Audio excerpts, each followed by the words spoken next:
মেঘালয়ের দ্বিতীয় দিনে আমরা আরোয়া কেভ দেখে নোয়াখালী ফলসের উদ্দেশ্যে রওনা দিয়েছি। এত সুন্দর সাইট সিন দেখতে দেখতে দারুণ লাগছে। আর নোয়াখালী ফলসে যাওয়ার এই সাইট সিনগুলো এতটা সুন্দর ছিল যে পুরো মনে হচ্ছিল মিনি কাশ্মীর। অসাধারণ দৃশ্য, চারিদিক যেন কুয়াশা আর সবুজ ঘাসে ভরা পাহাড়। এত কুয়াশার মধ্যে নোয়াখালী ফলস আমরা দেখতে পারবো কিনা জানি না। দেখো এখানে ফলসের আওয়াজও হচ্ছে খুব ভীষণ, কিন্তু আমরাই পাচ্ছি না। দেখেছো, পুরো ফলসের আওয়াজ পাচ্ছি, কিন্তু মানে আমরাই দেখতে পাচ্ছি না একটা কোনো ফলসও। ভাগ্যটা আমাদের খুবই খারাপ, বুঝতেই পারছি।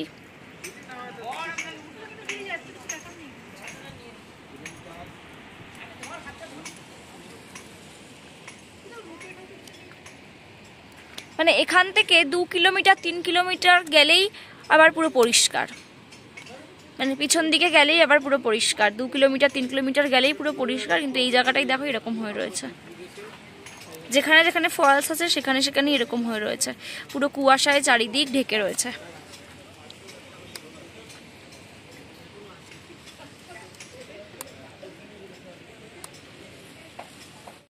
ড্রাইভার দাদা আমাদের আগে থেকেই বলেছিল আজকে মনে হয় আমরা নোয়াখালী ফলস দেখতে পারবো না, কারণ আকাশের পরিস্থিতি দেখে প্রচণ্ডই মেঘে ঢাকা ছিল আর কুয়াশা ছিল, ওই জন্য আমরা নোয়াখালী ফলস দেখতে পারিনি।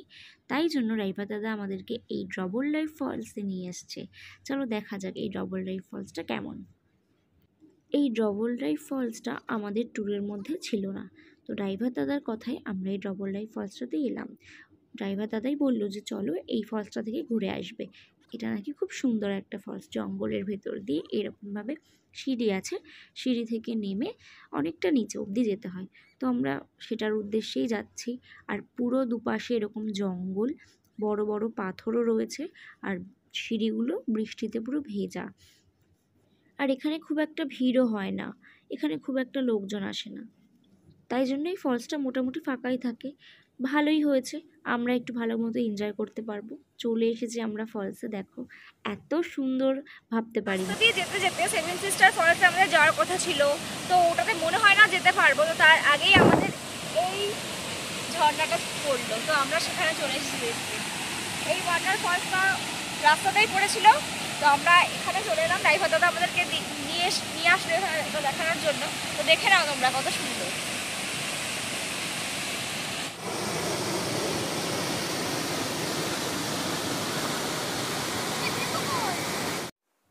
হলুদ সবুজ জল আর সাদা ঝর্ণার মধ্যে আমি একটু রিলস করে নিলাম, নিজেকে যেন আর সামলাতে পারলাম না।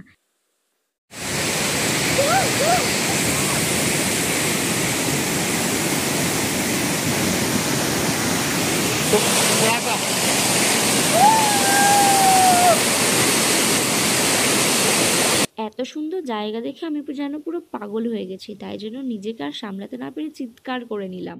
আমরা ওই ফলসটা দেখালাম তোমাদের, ওটা থেকে উঠে এলাম, হাঁপিয়ে গেছি এইটুকু সিঁড়ি উঠতেই। ওর অবস্থা দেখতেই পাচ্ছ, খুব কাহিল হয়ে পড়েছি। ওই নিচটাতে গেছিলাম আমরা, দেখা ওই যে দেখা এখান থেকে পুরো দেখা যাচ্ছে, ওইটাতে গেছিলাম আমরা। আর কতটা উঁচুতে আমরা রয়েছি এখন সেটা দেখো, কতটা উঁচুতে রয়েছি। প্রায় 100 সিঁড়ি তো মিনিমাম, 100 সিঁড়ির ওপরে। এই পাশটা দেখো, প্রায় 100-150 সিঁড়ি মিনিমাম।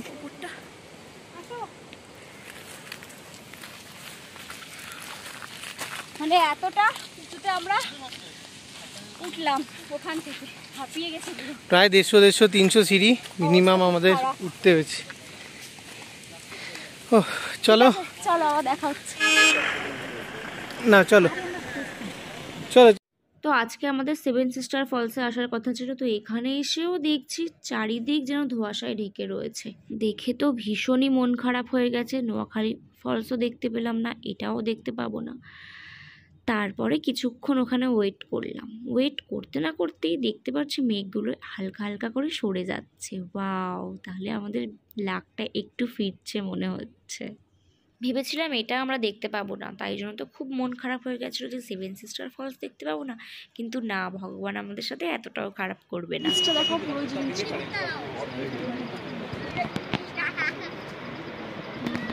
আর এই যে পাহাড়গুলো এগুলো দেখুন দেখেছো পুরো এখন পরিষ্কার দেখা যাচ্ছে সেভেন সিস্টার ফলসটা। পুরোটাই আমরা প্রায় দেখতে পেয়েছি সেভেন সিস্টার ফলস, তাই জন্য আমরা খুব খুশি হয়ে গেছি।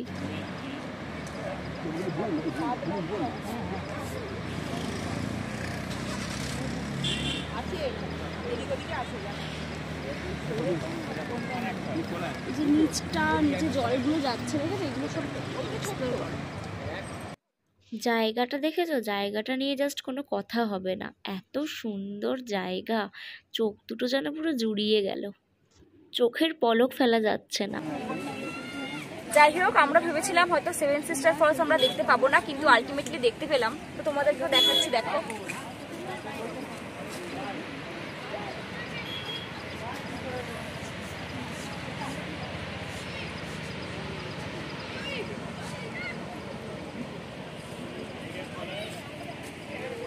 দারুণ মজা হলো এই সেভেন সিস্টারটা দেখে, আমি তো খুব খুশি। Thanks to god. কতটা উঁচুতে আমরা দাঁড়িয়ে রয়েছি তোমরা পুরো এই দ্বীপটা দেখে কল্পনা করতে পারবে।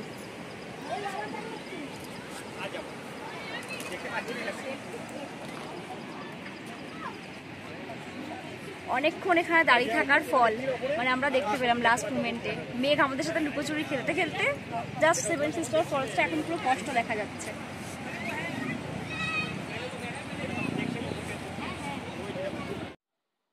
তো পুরোপুরি স্পষ্টভাবেই আমরা সেভেন সিস্টার ফলস দেখতে পেলাম, মনের আশাটা পূরণ হলো।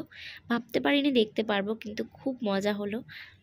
এখানে 2-3 ঘন্টা ধরে সবাই ওয়েট করছিল সেভেন সিস্টার ফলস দেখার জন্য। আমরাও গিয়ে পুরো মেঘে ঢাকা দেখেছি, কিন্তু ফিরে আসার মুহূর্তেই ঠিক দেখলাম পরিষ্কার হয়ে গেছে, তাই জন্য আমরাও দেখতে পেলাম। আর এখানে আমি একটু টুক করে ছবিও তুলে নিলাম।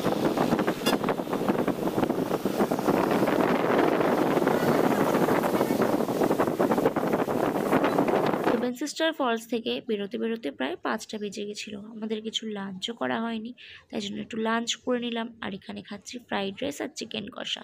এখানে না ফ্রাইড রাইস বলতে আতপ চাল দিয়ে ফ্রাইড রাইস করে, কিন্তু খিদের সময় কিছু করার নেই, সেটাই খেতে হবে। আর বাড়ি ফেরার সময় এই মার্কেটটাতে গেছিলাম আমরা, হোটেলের পাশেই ছিল মার্কেটটা। আসলে আমার বান্ধবীর বার্থডে ছিল, তাই জন্য আমরা একটা কেক কিনতে মার্কেটে এসেছিলাম। কিন্তু বার্থডে কেক তো এখানে কোথাওই পাওয়া যায় না, মানে পেস্ট্রি এখানে কোথাও পাওয়া যায় না, সব জায়গায় স্লাইস কেক পাওয়া যাচ্ছে। দেখা যাক এখানে পাওয়া যায় কিনা। Cream cake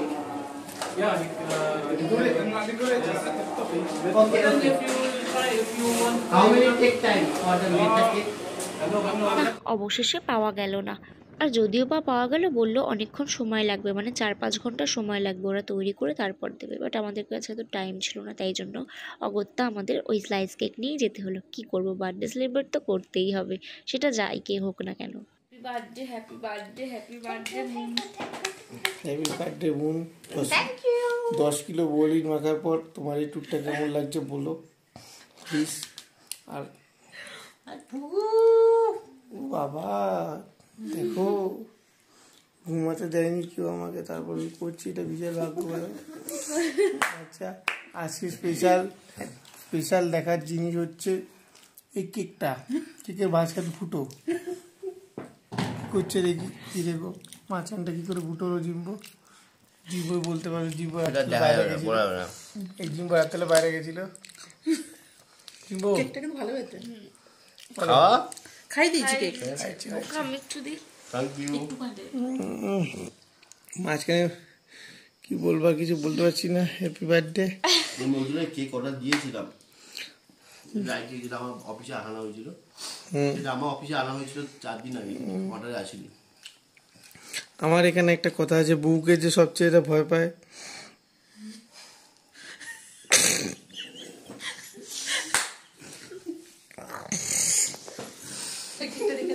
but happy birthday, may God bless you. আমি ঘুমাই এবার, থ্যাংক ইউ।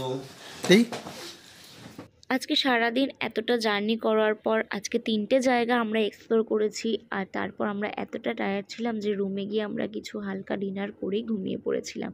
তারপর 12টার সময় উঠে এই বান্ধবীর বার্থডেটা এইভাবে সেলিব্রেট করা হয়েছে। তোমরা দেখতেই পেলে কেকটা এরকম আমরা পেয়েছি, তাই জন্য এই কেকগুলোই আমাদেরকে অ্যাট লাস্ট কিনতে হয়েছে।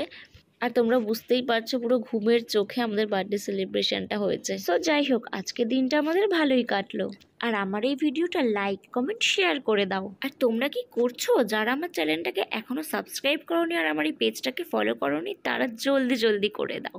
দেখা হচ্ছে নেক্সট ভিডিওতে। টাটা।